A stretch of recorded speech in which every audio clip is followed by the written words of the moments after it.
പുതിയൊരു രീതിക്ക് ഒരു സ്നാക്സ് ഉണ്ടാക്കുന്നൊരു റെസിപ്പി ഒന്ന് നോക്കിയാലോ. അതിനായിട്ട് ഞാൻ 2 ക്യാരറ്റ് എടുത്തിട്ടുണ്ട്, ഒരു ചെറിയ ഉരുളക്കിഴങ്ങ് കൊടുത്തിട്ടുണ്ട്. ഇത് നന്നായിട്ട് കഴുകിയിട്ട് കുക്കറിലിട്ടിട്ട് വേവിച്ചെടുക്കുക. ഉരുളക്കിഴങ്ങിനെ ഞാനൊന്ന് 4 ഇങ്ങനെ മുറിച്ചിടുന്നുണ്ട്. ആവശ്യത്തിനുള്ള ഉപ്പും വെള്ളവും കൂടി ഇട്ടിട്ട് ഒന്ന് വേവിച്ചെടുക്കാവേ. അത് വെന്ത് വരുമ്പോഴേക്കാളും കുറച്ച് ഇഞ്ചിയും വെളുത്തുള്ളിയും ചതച്ചെടുക്കുക. പിന്നെ കുറച്ച് പച്ചമുളക്, എരിവിനുള്ള പച്ചമുളകും, പിന്നെ ഒരു സവാള അരിഞ്ഞതും കൂടി എടുക്കാവേ. അപ്പോഴേക്കാളും കുക്കറിൽ അത് വെന്ത് വന്നിട്ടുണ്ടായിരുന്നു. അത് ഞാൻ തൊലിയൊക്കെ കളഞ്ഞ് നല്ല സോഫ്റ്റായിട്ട് വന്ന നല്ല പൊടിനൂറുള്ള ഉരുളക്കിഴങ്ങില്ലേ, ആ ഉരുളക്കിഴങ്ങായിരുന്നേ. ക്യാരറ്റ് എനിക്ക് ക്യാരറ്റിൻ്റെ തൊലി കളയാൻ എനിക്ക് വലിയ പിടുത്തൂല. അപ്പം ഞാൻ ഇതേപോലെ ആണ് ഞാൻ കളയുന്നത്. ഇങ്ങനെ കാരിക്കൊണ്ട് പോകൂലേ, അതേപോലെയാണ് ഞാൻ ചെയ്യണത്. എന്നിട്ട് അതും കൂടി കളഞ്ഞിട്ട് ഞാൻ ഫോർക്ക് വെച്ച് സ്മാഷ് ചെയ്തെടുക്കണം കേട്ടോ. നല്ലോണം ഉടച്ചെടുക്കുന്നുണ്ട്. ഞാൻ ഇതേപോലെ ഉടച്ചെടുക്കുന്നത്. എനിക്ക് ഇതായിട്ടാണ് സുഖമായിട്ട് തോന്നിയിരിക്കുന്നത്. ഇതിങ്ങനെ ഉടച്ചിട്ട് കൈ കൊണ്ടും ജസ്റ്റ് ഒന്ന് എല്ലാവരും കൂടി ഒന്ന് മിക്സ് ചെയ്തെടുക്കുന്നുണ്ട്.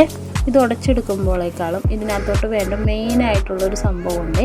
ഒത്തിരി ചെമ്മീനാണ് കേട്ടോ. അത് ഞാൻ ഇത് ചെയ്യാനായിട്ടുള്ളൊരു പാത്രത്തിൽ തന്നെയാണ് ഇതെടുത്തേക്കുന്നത്. ഒരു നോൺ സ്റ്റിക്കിൻ്റെ പാത്രം. അതിനകത്ത് കുറച്ച് ചെമ്മീനും ഇട്ടിട്ട് കുറച്ച് വെള്ളം ഒഴിച്ച് ആവശ്യത്തിനുള്ള ഉപ്പും ഒരു പൊടിക്ക് മഞ്ഞൾപ്പൊടിയും കൂടി ഇട്ട് ഒന്ന് വേവിക്കുന്നുണ്ട്. അത് വേറൊന്നും കൊണ്ടല്ല, ഇത് മിക്സ് ചെയ്ത് ഉണ്ടാക്കുന്ന ഒരു പാത്രം, ആ പാത്രത്തിൽ തന്നെയാണ് ഞാനിത് വേവിക്കുന്നത് കേട്ടോ. ഇതേപോലെ വെന്ത് പറ്റി വരുമ്പോൾ വെളിച്ചെണ്ണ ഒഴിച്ചിട്ട് ഫ്രൈ ചെയ്തെടുക്കുന്നുണ്ട്. ഒരുപാട് മൊരിച്ചല്ല എടുക്കുന്നത്, ചെറുതായിട്ടൊന്ന് മൊരിഞ്ഞാൽ മാത്രം മതി. ഞാൻ ആ ചട്ടി തന്നെ ചെയ്യണമെന്ന് വെച്ച് കഴിഞ്ഞാൽ ആ ചെമ്മീത്തിൻ്റെ സ്വാദ് അതിനകത്ത് തന്നെ ഉണ്ടാവും. അപ്പോൾ അതുകൊണ്ടാണ് ആ ചട്ടി തന്നെ ചെയ്യുന്നത്. അതെന്നിട്ട് വറുത്ത് മാറ്റുന്നുണ്ട്. ആ വെളിച്ചെണ്ണയിൽ ആ ഇഞ്ചിയും വെളുത്തുള്ളിയും മൂപ്പിച്ചെടുക്കുന്നുണ്ട്. നന്നായിട്ട് തന്നെ മൊരിഞ്ഞോട്ടെ കേട്ടോ. മൊരിഞ്ഞ് വരുമ്പോൾ ആ സവാളയും പച്ചമുളകും വേപ്പിലയും കൂടി, ഒരിച്ചിരി വേപ്പിലയും കൂടി എടുത്തിട്ടുണ്ട്. ആ വേപ്പിലയും കൂടി നന്നായിട്ട് ഒന്ന് വഴറ്റിയെടുക്കുക. ഞാൻ ഉപ്പ് ചേർക്കുന്നില്ല, ചെമ്മീത്തിൽ ഉപ്പുണ്ട്, പിന്നെ ഉരുളക്കിഴങ്ങിൽ ഉപ്പുണ്ട്. അത് ഒന്ന് വഴന്ന് വരുമ്പോഴേക്കാളും ഒത്തിരി ക്യാബേജ്, 1-2 പിടി ക്യാബേജ് ഇട്ട് ചേർത്ത് കൊടുക്കുന്നുണ്ട്. എന്നിട്ട് ആ ചെമ്മീൻ വറുത്തത് മിക്സിയുടെ ജാറിലിട്ടൊന്ന് ജസ്റ്റ് ക്രഷ് ചെയ്തത് അതും കൂടി ഇതിനകത്തോട്ട് ഇട്ട് കൊടുക്കുന്നുണ്ട്. എന്നിട്ട് ആവശ്യത്തിനുള്ള മുളക് പൊടി, ഗരം മസാല, പിന്നെ കുരുമുളക് പൊടി, എരിവിനൊക്കെ ഓരോരുത്തരുടെ ഇഷ്ടം അനുസരിച്ച് ചേർത്ത് കൊടുക്കുക കേട്ടോ. ഇതും കൂടി ഒന്ന് ചേർത്ത് ഒന്ന് മിക്സാക്കി വരുമ്പോഴേക്കാളും ആ ഉരുളക്കിഴങ്ങ് ഉടച്ചതും കൂടി നമുക്ക് ഇതിനകത്തോട്ട് ചേർത്ത് കൊടുക്കാവേ. എന്നിട്ട് നന്നായിട്ട് തന്നെ ഒന്ന് മിക്സ് ചെയ്തെടുക്കുക കേട്ടോ. ലോ ഫ്ലെയിമിൽ അത് മിക്സ് ചെയ്ത് മാറ്റുമ്പോഴേക്കാളും ഒരു ബൗളിൽ 1.5 സ്പൂണോളം വറുത്ത അരിപ്പൊടിയും ഒരു 3 സ്പൂണോളം ഗോതമ്പ് പൊടിയില്ലേ, ഗോതമ്പ് പൊടിയും കൂടി നന്നായിട്ട് ഒന്ന് മിക്സ് ചെയ്യുക. രണ്ടും കൂടി നന്നായിട്ട് മിക്സ് ചെയ്യുക. എന്നിട്ട് ആ പൊടി കുറച്ചായിട്ട് ഇതിനകത്തോട്ട് ചേർത്ത് കൊടുക്കുക. ഞാനിപ്പോൾ ഒരു 3 സ്പൂൺ ആദ്യം ചേർത്ത് കൊടുത്തിട്ടുണ്ട്.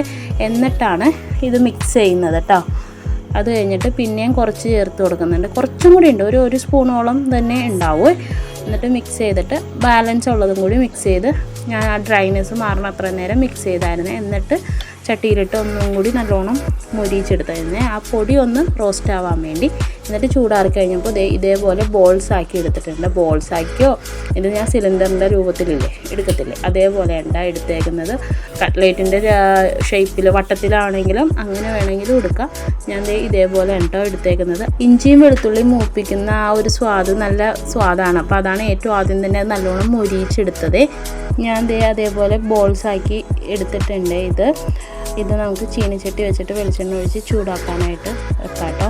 വെളിച്ചെണ്ണ ചൂടായി വരുമ്പോൾ വേറെ ഒന്നുമില്ല, വേറെ ബാറ്ററിലൊന്നും മുക്കുകയും വേണ്ട, ഇതേപോലെ തന്നെ അതിനകത്തോട്ട് ഇട്ട് കൊടുക്കാം.